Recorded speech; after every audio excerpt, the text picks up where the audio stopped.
नहमदुहु व नुसल्ली अला रसूलिहिल करीम अम्मा बाद फ़अऊज़ु बिल्लाहि मिनश शैतानिर रजीम बिस्मिल्लाहिर रहमानिर रहीम।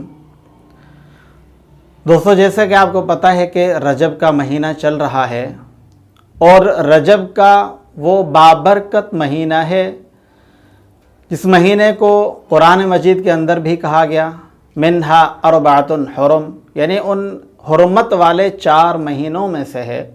सूरह तौबा के अंदर है मिन्हा अरबातुन हुरुम, उन 4 महीनों में से है। आप सल्लल्लाहु अलैहि वसल्लम ने फरमाया कि रजब का जो महीना है वो मेरा महीना है, क्योंकि आप सल्लल्लाहु अलैहि वसल्लम ने इलावा रमज़ान शरीफ के किसी भी महीने के इतने रोज़े, इतनी कसरत से रोज़े नहीं रखे जो कि आप सल्लल्लाहु अलैहि वसल्लम ने रजब और शाबान के महीने के कसरत से रोज़े रखे हैं। तो इसलिए आप सल्लल्लाहु अलैहि वसल्लम ने फरमाया कि रजब का जो है वो मेरा महीना है। अब हदीस में आता है कि अनस इब्न मालिक रज़ियल्लाहु ताला अन्हु की रिवायत है कि जो रजब की पहली तारीख को रोज़ा रखे उसको 3 साल के रोज़ा रखने का सवाब मिलता है, और जो दूसरी तारीख का रोज़ा रखे उसको 2 साल के रोज़े रखने का सवाब मिलता है। जो तीसरी तारीख का रोज़ा रखे उसको 1 साल के रोज़ा रखने का सवाब मिलता है। और जो पूरे महीने के अंदर, अब जो महीना चल रहा है, पूरे महीने के अंदर कोई इंसान रोज़ा रखे, एक रोज़ा भी रखे, तो उसको पूरे महीने के रोज़ा रखने का सवाब मिलता है। अब चूँकि पहली, दूसरी, तीसरी डेट तो गुज़र चुकी है, अब आप हजरात को चाहिए कि इस महीने के अंदर आप रजब के अंदर रोज़ों की कसरत करें, क्योंकि रजब जो है जन्नत के अंदर एक नहर है, उसका नाम भी रजब है, और एक नहर है जिसका नाम कौसर है।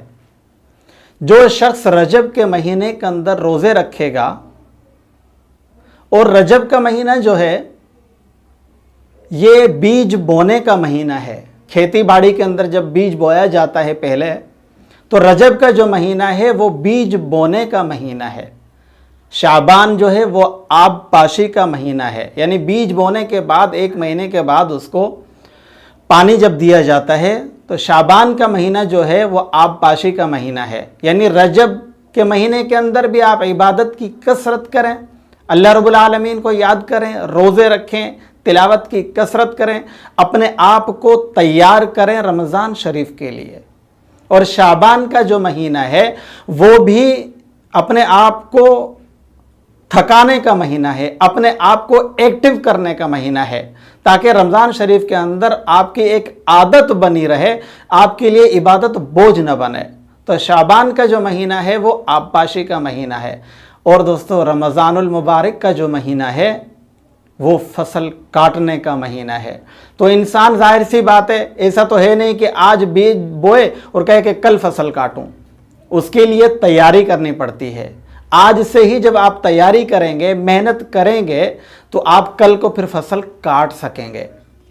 और जो रजब के महीने के अंदर रोज़े रखता है, इबादत करता है, खैर कसीर करता है, कसरत के साथ रोज़े रखता है, कसरत के साथ इबादत करता है, तो अल्लाह रब्बुल आलमीन जन्नत के अंदर उन्हें 2 नहरों में से पानी पिलाएंगे। एक रजब नहर और दूसरी कौसर नहर। उन दोनों नहरों से पानी पिलाया जाएगा।